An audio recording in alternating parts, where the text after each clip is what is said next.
Live mula sa TV5 Media Center Reliant.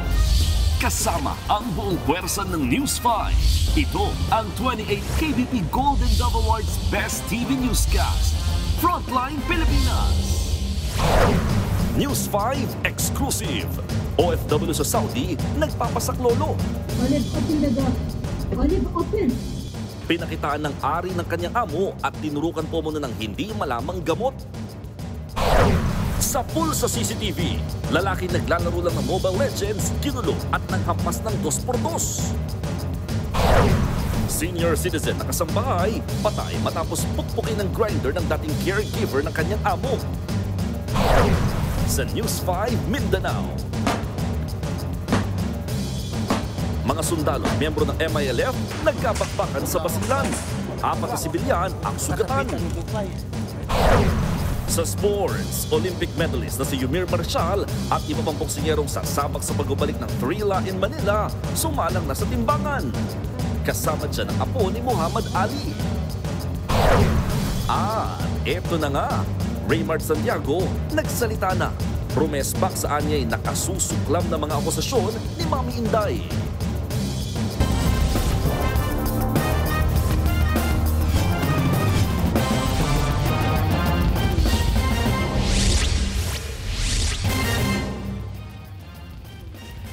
Dead on the spot ang babaeng senior citizen sa Taytay, Rizal matapos siyang pukpukin ng electric grinder sa mukha. Suspect sa krimen ang dating caregiver ng kadalang amo na nagalit sa umunoy pangchichismis daw ng biktima. At nasa frontline ng balitang yan, si Ninaong Pau. Duguan at wala ng buhay ang 70 taong gulang na babaeng ito nang matagpuan sa loob ng kanyang kwarto sa barangay San Isidro, Taytay, Rizal. May sugat siya sa ulo na mula umano sa pamumukpok ng electric grinder. Hindi na halos makilala ang biktima sa tindi ng pinsalas sa mukha.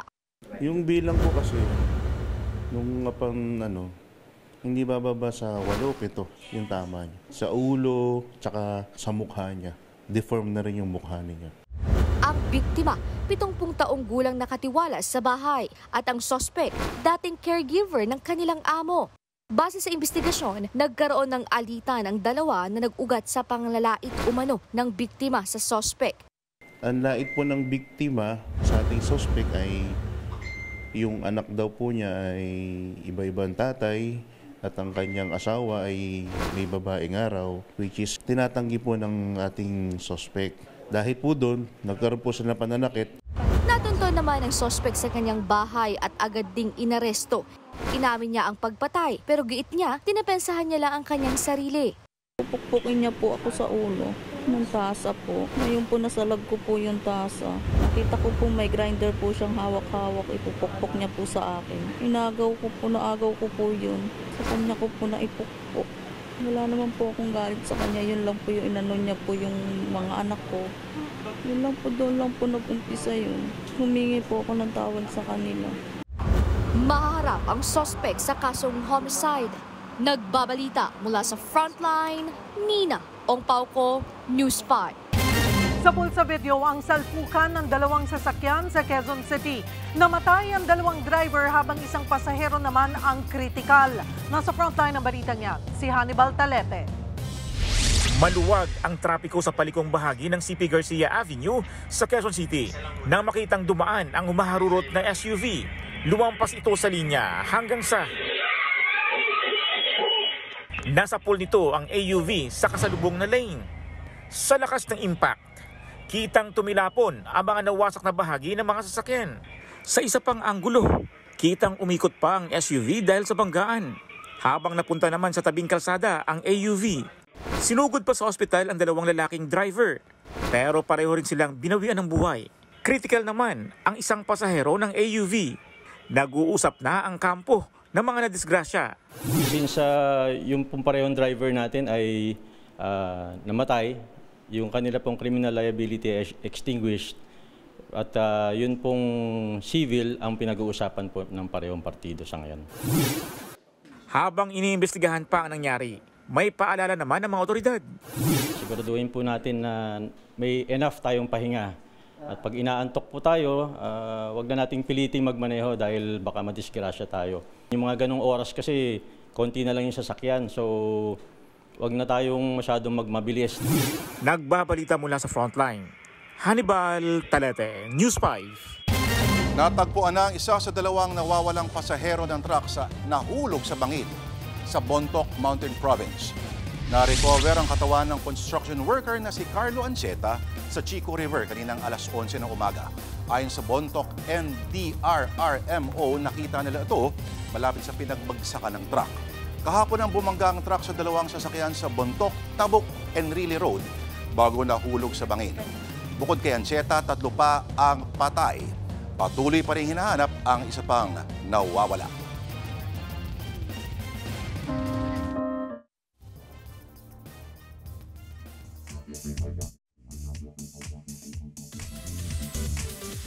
Maayong gabi mga kapatid ug sa tanang nagatanaw sa Luzon, Visayas ug Mindanao. Mauna ni ang una sa balitang showbiz. Bago pa natin mapanood ang inaabangang reimagined version ng Mary Shelley classic na Frankenstein, eksklusibong nakakwentuhan ng News 5 ang Oscar Award-winning director behind the film na si Guillermo del Toro. Nasa frontline ng balitang yan si MJ Marfori.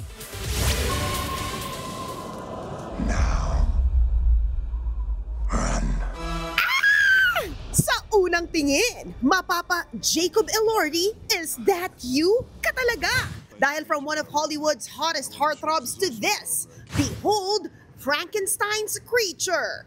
10 hours sa makeup chair at 42-piece prosthetics lang naman ang pinagdaanan ng aktor para isabuhay ang isang iconic character na ani ay mas tao pa nga raw ang asta kesa sa karaniwang nilalang. Yan ang kinuwento sa News 5 ni Oscar Award-winning visionary director Guillermo del Toro. When we were talking on the phone on our first interview on Zoom, you know, Jacob said something that immediately won him the part. He said, "This creature is more me than me." He says, "I am that creature," you know, and he says, "People only see my outside, but inside I am this creature." Para kay Guillermo, hindi lang ito horror. Isa itong pagninilay sa kung anong ibig sabihin ng pagiging tao. But the movie is very Catholic. The intimacy of this version is a new element that has never been done in a Frankenstein movie.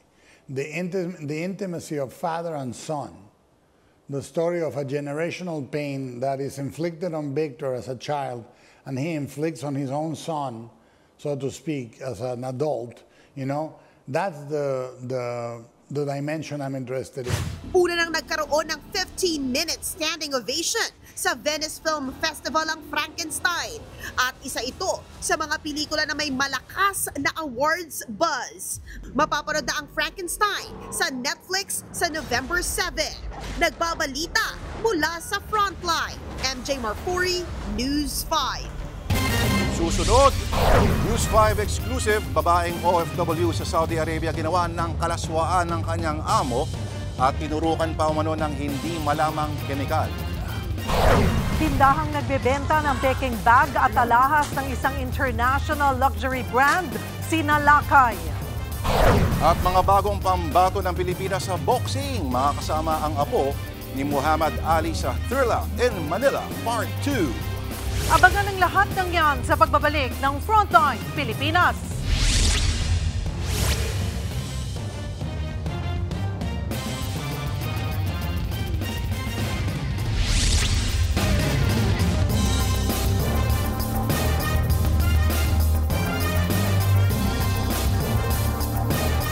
Mga kapatid, Cheryl Cosing po. Maging maalam at may pakialam sa mga napapanahong issue at headlines. Mag-follow at mag-subscribe na sa social media pages ng News 5.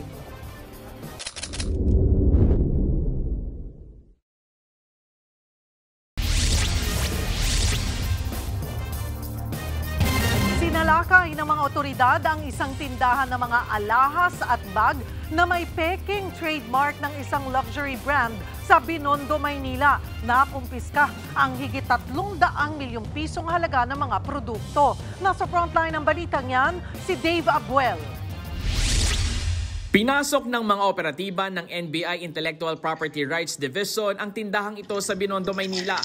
Bawal kasi yan, nagamit yung trademark na LP, so ang violation yan. Kabilang ito sa 6 na tindahan sa Baclaran at Binondo na inireklamo ng isang kilalang international luxury brand. Nagtitinda raw ang mga ito ng mga pekeng alahas at bag na may trademark nila. Isa-isang kinumpiska ng mga operatiba ang mga pekeng alahas sa mga estante.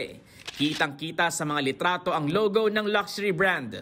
Ayon sa NBI, aabot sa 342 million pesos ang halaga ng mga peking produkto. Ang Binondo Store daw ang supplier ng mga tindahan sa Baclaran. Ayon sa NBI, tinatangkilik ang mga peking produkto dahil mura kumpara sa original.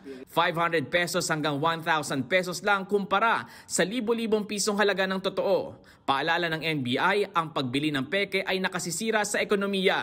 Dahil ang mga produktong ito, yung mga lithium ng produktong ito, particularly ang Louis Vuitton, ay nagbabayad ng buwis sa atin. Samantalang itong mga namimirata, hindi po nagbabayad ng buwis. Wala namang naaresto dahil nagsitakbuhan ng mga nagtitinda, bagamat nakausap ng NBI ang mga admin ng building. Kakasuhan naman ang mga nakalistang pangalan sa business permit ng mga tindahang nakitaan ng peking items. Mahaharap sila sa paglabag sa Intellectual Property Code of the Philippines. Nagbabalita mula sa Frontline, Dave Abuel, News 5. Kasado na ang Thrilla in Manila Part 2 kasabay ng anibersaryo ng tapatan ni Muhammad Ali at Joe Frazier sa Big Dome. Kabilang sa mga sasabak ang ilang Pinoy boxers. Nasa frontline ng balitang yan si Ian Suyu. Isang tulog na lang, Thrilla in Manila na. Pero bago ang sagupaan, sumalang muna sa weigh-in ang mga lalahok sa historic Box Fest. Una sa listahan ang WBC Strawweight Champion na si Melvin Jerusalem na dedepensa sa kanyang titulo kontra sa South African na si Shakur Waksuse. Ready na tayo kasi yung mga Pilipino, naka-ready na rin sila na manood sa laban natin. Sobrang saya ko lang kasi hindi ko inaasahan na kahit mali tayo pero ngalan na world champion tayo. Isa rin sa inaabangan ng apo ni Muhammad Ali na si Nico Ali Walsh na lalaban sa Thai fighter na si Kitisak Clinson. I know my grandfather would be really proud that I'm, touching part of his legacy in creating my own. Sasalang din si Yumir Marshall kontra sa Venezuela na si Eddie Colmenares. Turning 30 ko po bukas, so napaka-special po to sa akin. Yung Thrilla in Manila 2, natapat pa sa birthday ko. Bahagi ito ng 50th anniversary celebration ng original Thrilla in Manila ni Muhammad Ali at Joe Frazier noong 1975. Sa kabuuan, may 13 bouts ang nakakasa para bukas. At ayon sa ating mga Pinoy boxers, hindi nila sasayangin ang pagkakataong ipamalas ang kanilang husay sa harap ng libu-libong Pinoy fans. Nagbabalita mula sa Frontline, Ian Suyu, News 5. Susunod, 4 na sibilyan sugatan sa bakbakan ng mga miyembro ng MILF at militar. At Jonah, nagpasalamat sa suportang natanggap matapos isiwalat ang dinanas niyang childhood trauma. Yan at iba pa sa pagbabalik ng Frontline Pilipinas.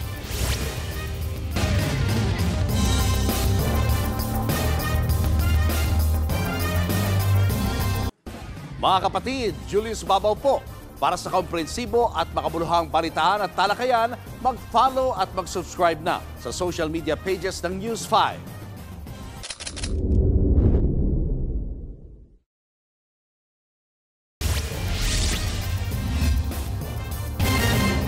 Pinagpapaliwanag ng LTFRB ang mga operator at mga driver ng UV Express na sobra-sobrang maningil lang pamasahe sa rutang Binangonan-Mega Mall. Saan ba na kanyan? Na live post? Dadaan, kasi 60 kami. Malayo, malapit. Ay, ito po yung driver?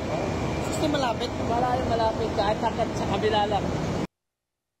Sa kuha ng tauhan ng DOTR SAIC na nagpanggap na pasahero, mismong driver ang nagsabing 60 pesos ang bayad mula sa terminal ng mall, malayo man o malapit ang bababaan. Karaniwang bayad sa UV Express kapag malapit lang ay nasa 20 hanggang 25 pesos.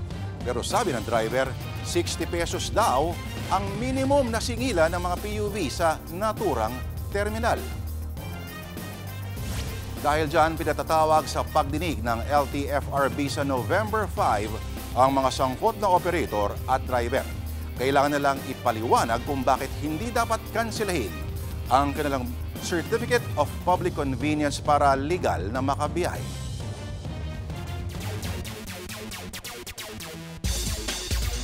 Patuloy na namamayagpag ang mga pambato ng Pilipinas sa Asian Youth Games sa Bahrain. Isa sa mga nag-standout ang weightlifter na si Alexandra Diaz na nagwagi ng bronze sa girls 48 kg category. Nabuhat niya ang 70 kg sa snatch at 92 kg sa clean and jerk. Si Alexandra ay pamangkin ng Olympic gold medalist na si Heidelin Diaz. Una na ring nagwagi ng bronze ang isa pang Pinoy weightlifter na si JR Colonia. Susunod, News 5 exclusive, Pinay domestic worker sa Saudi nagpapasaklolo matapos umano ang gawan ng kahalayan ng kaniyang amo. Sa pool sa CCTV, lalaking naglalaro lang ng ML, ginulo ng lasing kaya nang hampas ng 2x2. At Raymart Santiago, niresbaka ng mga paratang ng kanyang biyenan. Tutok lang mga kapatid, magbabalik pa ang Frontline Pilipinas.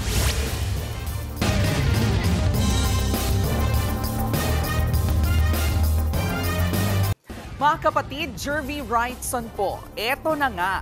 Para sa latest showbiz news at iba pang kaalaman, mag-follow at mag-subscribe na sa social media pages ng News 5.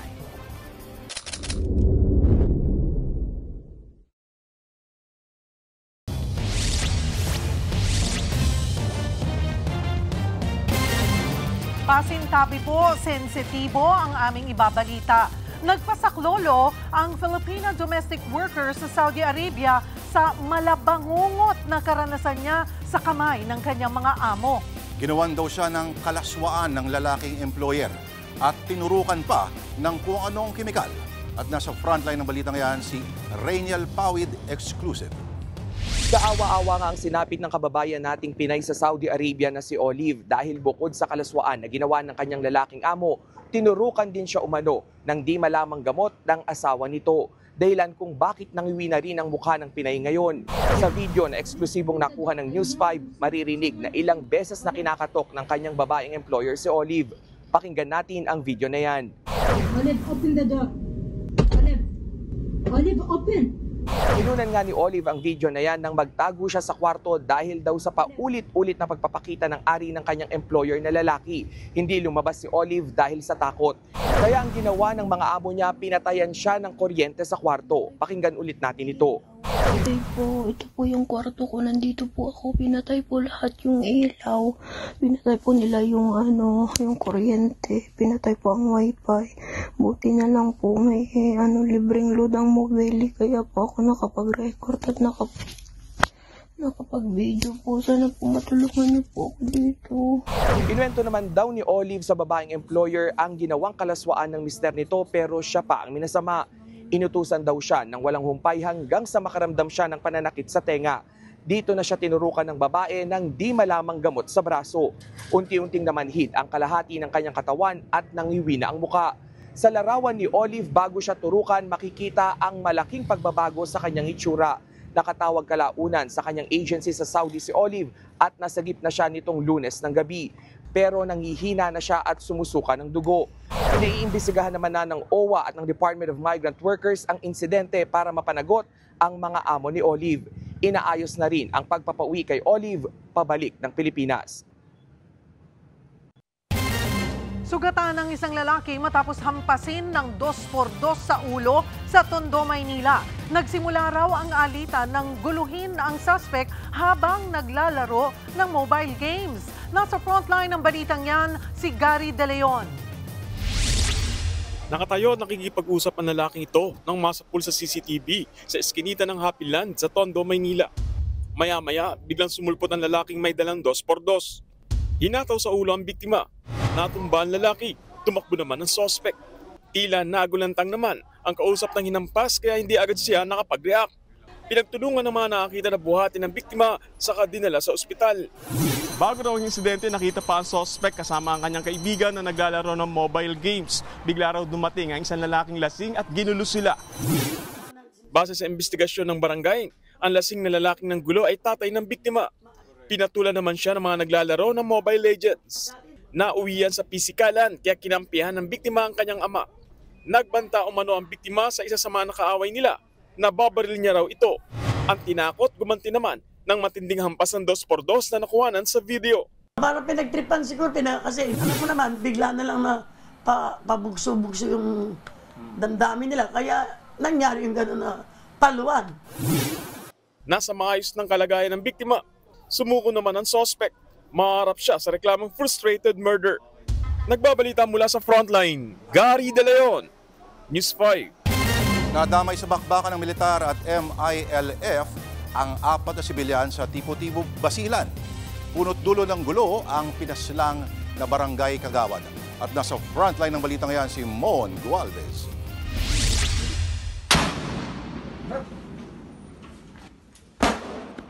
Umalingaw mga putok ng baril sa Tipo-Tipo, Basilan. Ang mga residente napayuko, napaupo at napatakbo. Sa gitna yan ang enkwentro ng miyembro ng Philippine Army at ng Moro Islamic Liberation Front o MILF. Ayon sa lokal na pamahalaan, 4 na sibilyan na sugatan kabilang ang isang kritikal. Pasado 7:00 ng umaga, nag-anunsyong Tipo-Tipo LGU na under siege o kinubkob ang bayan. Pero pagilinaw ng 101st Infantry 3 Red Arrows Brigade, rido o hidwa ng mga pamilya o angka ng insidente sa Tipo-Tipo. Sa panayam ng News 5 kay Basilan Governor Mujib Hataman, sinabi niyang nag-ugat ang tensyon sa Tipo-Tipo sa pagbaril at pagpatay sa barangay Kagawad at Islamic teacher na si Nadzi Tarahin sa bus terminal no October 21. 2 sospek ang inaresto. Isa pang sospek na pinaghahanap ay ang gwardya ng munisipyo. Kagabi, nasa 100 armadong miyembro ng MILF ang sumugod sa munisipyo. Gusto nilang isuko yung suspect nila sa pumatay doon sa kapatid nila. Nag-agree sila na walang gulo, walang putukan. Nagkasundo magtigil putukan ng militar at MILF mag-aalas 12 ng tanghali. Pero tensyonado pa rin sa lugar at naiipit ang halos 3,000 pamilya na lumikas sa kanilang bahay. Tutulungan daw sila ng DSWD. Panawagan ni Presidential Peace Advisor Secretary Carlito Galvez, wag nang palakihin ang sigalot. Mga kababayan ko, sana maging mahinahon po tayo. Hayaan po natin na yung rule of law ay manaig sa ating mga kamay. Ang po natin is maging mahinahon lang po tayo, kalmado lang po tayo. Nagbabalita mula sa Frontline, Mon Gualvez, News 5. Malagim na trahedya ang sinapit ng isang buong pamilya sa Davao de Oro. Namatay sila ng masalpok ng truck. Ania sa Frontline sa balita, si Bril Montalvo ng News 5, Mindanao. Nakahandusay sa National Highway ng Barangay Magnaga sa Pantukan, Davao de Oro ang buntis na si Lisel Pacquiao. Bulagta rin ang kanyang mister na si Jen at kanilang 13 anyos na anak na si JR. Sa gilid nila ang wasak na wasak nilang motorsiklo. Maingat silang isinakay sa stretcher saka isinugod sa ospital. Yun nga lang, namatay rin kalaunan ang pamilya. Ayon sa investigasyon, nabangga ng isang dump truck ang sinasakyan nilang motorsiklo. Nag-overtake ang dump truck sa sinusundan nitong sasakyan pero kasalubong na pala nito ang motorsiklo ng pamilya Pacquiao. Sa lakas ng impact, tumilapon ang mga biktima sa kalsada. Labis naman ang lungkot ng pamilya ng mga nasawi. Ipahihilot lang daw sana ng mag-asawa ang kanilang nilalagnat na anak ng madisgrasya. Napakita na ko sila nga sila gud ay. Natuwa ko sabot sa kong gibati. Nagsigil akong lako-lako sa akong buhaton mo, anheb ako dili. Naghinilaka na lang may dito wala ko nabuhat. Dinala na sa punerarya ang mga biktima. Habang nakakulong na ang truck driver, nagsorry siya pero depensa niya sinubukan niyang iwasan ang motorsiklo. Humihingi na lang ako ng kapatawaran sa kanilang lahat. Sa pamilya nila, hindi ko talaga sinasadya ang nangyari. Handa naman makipag-areglo ang truck driver sa pamilya ng biktima. Nagbabalita mula sa Frontline, Bril Montalvo, News 5, Mindanao.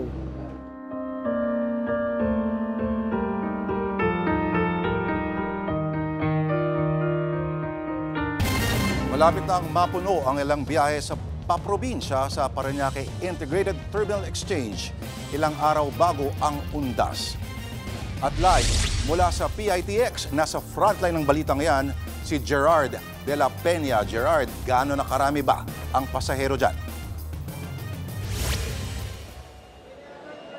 Naku Lord, sa mga oras ito ay medyo marami nang ang pasahero dito sa PTEX at mukhang ganito yung magiging sitwasyon dito hanggang sa Biyernes. Pero alam mo Lord, habang papalapit yung mismong araw ng undas, nagkakaubusan naman ng mga sasakyan yung mga pauwi ng probinsya. Halos wala nang malakaran sa malaking bahagi ng Parañaque Integrated Terminal Exchange o PTEX dahil sa dami ng mga babiyahe pa probinsya.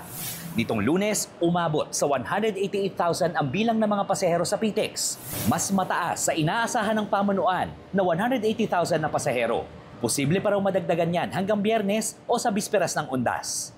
So we expect the terminal to be busy, especially on the Thursday and the Friday. We're expecting close to 230,000+ passengers. What they can expect at PITX is we have done all our preparations. Nasamantala yung long break na binigay dahil sa wellness break, kaya naman nakita natin marami ng pasahero. Maraming biyahe na rin pa Bicol ang limited slots na lang para sa October 30 at 31. Kasama dyan ang papuntang Gubat, Goa, Matnog at Tabaco. So mahirap na kasi yung gusto mong time saka yung date wala na rin. Ang senior citizen na si Jeanette, naubusan na nga ng tiket pauwi ng Sorsogon. Fully book na ang 30-31. Ay, gano'n? Opo. So sabi, naghihirit nga ako sana ng November 1. Kaso wala pa silang available na bus talaga na November 1. Sinisiguro naman ng pamunuan ng PTEX na magkakaroon ng dagdag na bus para makasakay ang iba pang pasahero. So huwag mag-alala yung mga kababayan natin, meron pa rin naman tayong maibibigay na sasakyan, lalong-lalo na sa mga last minute na mabiyahe. Yun nga lang, pagka last minute na sila, asahan nila na may konti ng pagpipila at pag-iintay. And yung LTFRB naka-ready naman din magbigay ng mga special permits. Sa Ninoy Aquino International Airport naman, hindi pa ganoon karami ang mga biyahero. Pero ikinasa na ng New NAIA Infrastructure Corporation ang Oplan Undas 2025 kung saan nagdagdag na ito ng mga tauhan na tutulong sa mga pasahero. Naikipagtulungan din sila sa iba't ibang ahensya tulad ng Immigration, Customs at Office for Transportation Security para mapadali ang pagbiyahe ngayong undas. Inaasahang aabot sa 1.35 million ang pasahero sa NAIA terminals hanggang November 3. Mapapakinabangan naman ng mga pasahero ang ilang pagbabago sa NAIA mula noong mag-take over ang NNIC sa operasyon ng NAIA. Kasama dyan ang bagong makakainan sa loob ng terminal, self-check-in at self-bag drop kiosks at mas maraming parking space. Lord, dahil nga sa rami ng pasahero ngayon dito ay may increased police visibility rin. So mas marami tayong nakikitang police dito para bantayan yung seguridad ng mga nagpupunta dito sa PTEX. Pero alam mo, kahit napakaraming pasahero dito, ikaw konti lang yung nakita nating nakasuot ng face mask. Hindi naman daw obligado pero iniengganyo ang lahat na magsuot ng face mask para nga maiwasan yung pagkalat ng sakit. Lalo't nakikita natin, medyo marami na talagang tao dito ngayon. Lord. Alright, maraming salamat, Gerard de la Peña. Wala namang bagyo pero inulan at binaha ang ilang lugar sa Visayas at Mindanao. Isang turista ang tinamaan ng kidlat sa Boracay habang ilang residente ang sumuong sa abot dibdib na baha sa Sultan Kudarat. Ania sa frontline sa balita si Bril Montalvo ng News 5 Mindanao. Nagsilutangan ang mga gamit sa barangay hall ng Limuhay sa bayan ng Senator Ninoy Aquino Sultan Kudarat dahil sa kulay putik na baha na dulot ng malakas na ulan. Ang computer set sa barangay pilit isinalba kahit nalubog na sa baha. Ay, grabe ang baha. Diyos ko Lord. Nagsigawan naman ang mga turista sa isla ng Boracay sa Aklan nang biglang kumulog ng malakas. Matindi rin ang ulan doon. Ayon sa Malay MDRRMO, isa ang tinamaan ng kidlat na agad isinugod sa ospital. Ang Malay Hospital hindi rin nakaligtas. Naperwisyo ng baha ang mga pasyente. Ang ilan sa kanila na nakaswero pa, walang nagawa kundi sumulong sa baha. Binaha rin ang mga kalsada sa bayan. Nagmistulang dagat naman ang barangay Tagororok sa Nabas, Aklan. Malakas ang agos ng baha mula sa itaas ng bundok. Malakas din ang ulan sa lugar. Ganyan din ang sitwasyon sa barangay Kabugan sa Buranga, Aklan. Sa ulat ng Pag-asa, walang bagyo o anumang low pressure area sa bansa. Pero ang Intertropical Convergence Zone ang nakakaapekto sa Visayas at Mindanao. Nagbabalita mula sa frontline, Bril Montalvo, News 5.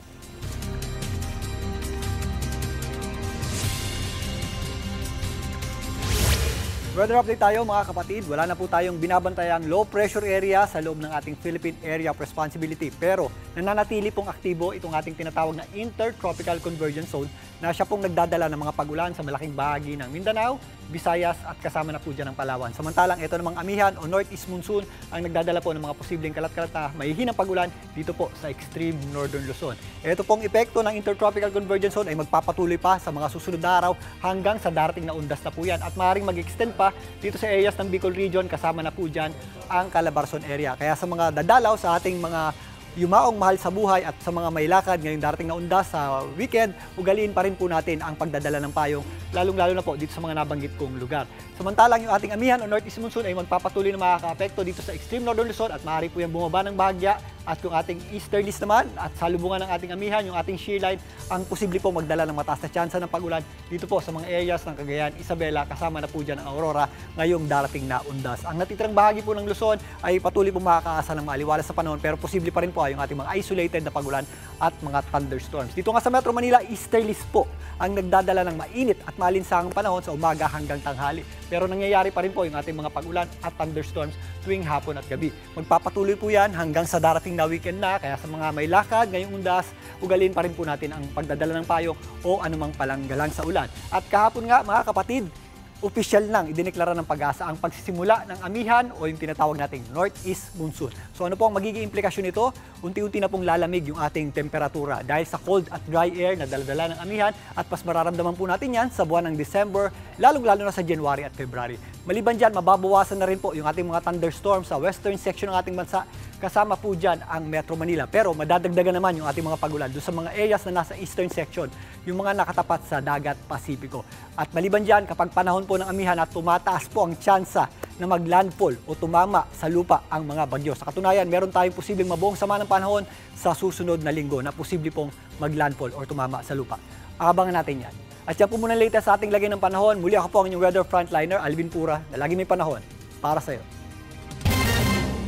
Formal na ang ipinasa ng Malaysia sa Pilipinas ang chairmanship ng ASEAN para sa susunod na taon. At live mula sa Kuala Lumpur, Malaysia, nasa frontline ng balitang yan, si Maricel Halili. Maricel, ano mga nangyari sa turnover?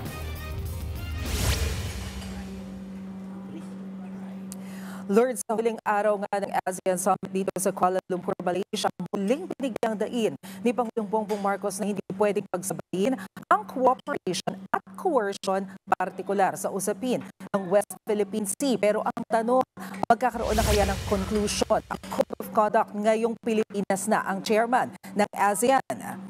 Sa isang seremonya kanina, ipinasa na ni Malaysian Prime Minister Anwar Ibrahim ang gavel kay Pangulong Bongbong Marcos. Biro ni Ibrahim, nakahinga na siya ng maluwag ngayong Pilipinas na ang chairman ng ASEAN. Hirit niya kay PBBM, good luck. Binanggit pa ni Ibrahim sa kanyang closing speech si Jose Rizal at ang El Filibusterismo. Si PBBM naman nagbirong nasa probationary period pa lamang siya ngayon.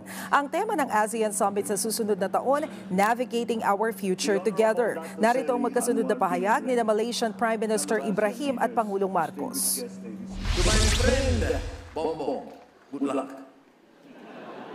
As Jose Rizal wrote in El Filibusterismo, it is a useless life that is not consecrated to a great ideal. It is like a stone wasted on the field without becoming part of any edifice. We are committed to carrying forward your momentum and to implement on its first year the ASEAN Community Vision 2045 with purpose and resolve. We likewise remain dedicated to facilitating the further integration of Timor-Leste into the ASEAN family.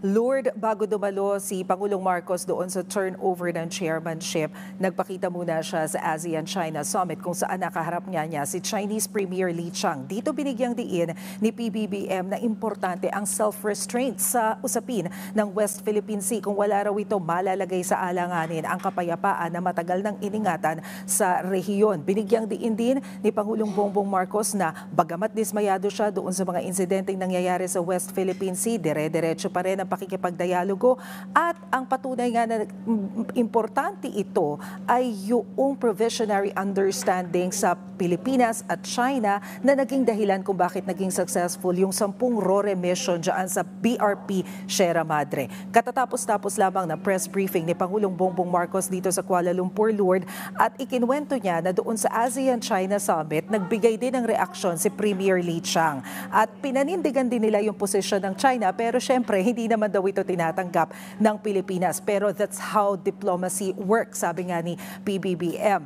At ang sabi niya sa susunod na taon na tayo ang chairman, isa raw itong oportunidad para sa Pilipinas at iimbitahan daw niya si Chinese President Xi Jinping para dumalo sa ASEAN para dun sa mga kapatid natin. Hindi kasi madalas na dumadalo si President Xi Jinping kapag ASEAN Summit. So they're hoping na sana makapunta sa Pilipinas si Xi Jinping at doon makapag-usap tungkol sa usapin ng West Philippine Sea. Nagbigay din ng komento si Pangulong Bongbong Marcos tungkol nga dito sa Independent Commission for Infrastructure dahil alam naman daw niya na marami nang na-frustrate dahil gusto nila mabilisan yung pag-aksyon pagdating sa korupsyon, pero tapos na daw kasi tayo doon sa political period. Nandito na tayo sa legal due process. At kapag legal na usapin na ang nakafocus, importante daw na masunod ang due process dahil ayaw naman daw niyang mangyari na may masampahan ng kaso pero mabaliwala dahil kulang ang ebidensya. Bagamat malinaw naman daw kung sino yung mga taong involved sa corruption, importante daw na mapanagot ito, kaya importante ang matibay na ebidensya. Lord. Alright, maraming salamat at salamat petang o magandang gabi. Maricel Halili nag-ulat live mula sa Kuala Lumpur, Malaysia.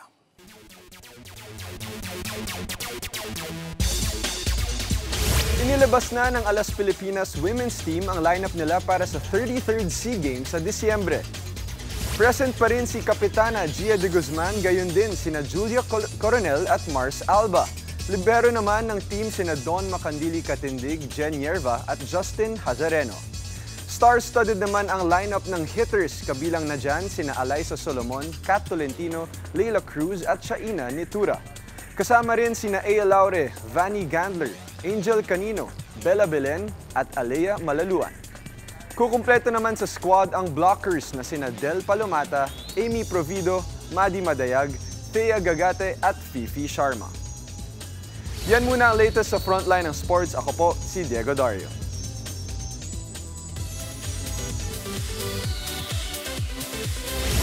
Nagpapasalamat naman si Asia's Fearless Diva Jonah sa mga sumuporta at nagpahayag ng pagdamay sa kanya matapos ang pagsisiwalat niya tungkol sa kanyang childhood trauma.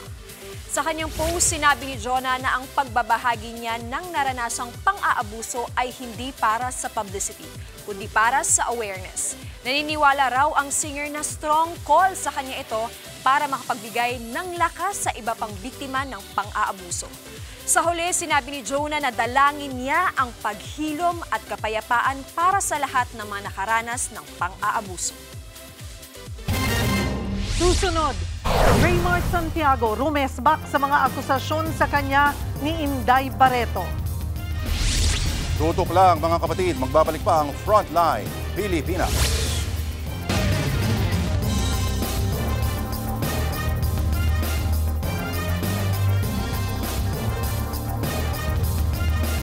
Mga kapatid, Cheryl Cosim po. Maging maalam at may pakialam sa mga napapanahong issue at headlines. Mag-follow at mag-subscribe na sa social media pages ng News 5.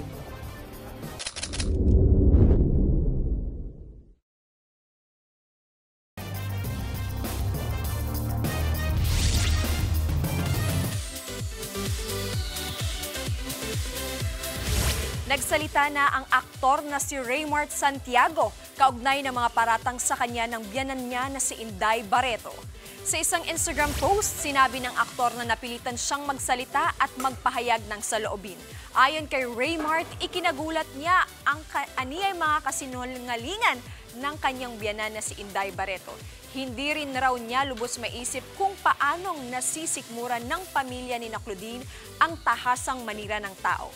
Ayon kasi sa kwento ni Inday Barreto sa online show ni OG Diaz, maraming ulit na nakaranas ng pang-aabuso si Claudine sa kamay ni Raymart. Sa huli, sinabi ni Raymart na hahayaan niya na lang niyang lumabas ang katotohanan sa tamang panahon. Mao kini ang mga balitang showbiz karong adlaw sa Martes. Ako si Inday Fatima. Abangan niyo po kami ulit bukas dito sa TV5 sa 1PH, RPTV, True TV at 105.9 True FM. Alright, kami po ang inyong kapatid sa balitaan at public service. Walang iwanan sa Frontline, Pilipinas.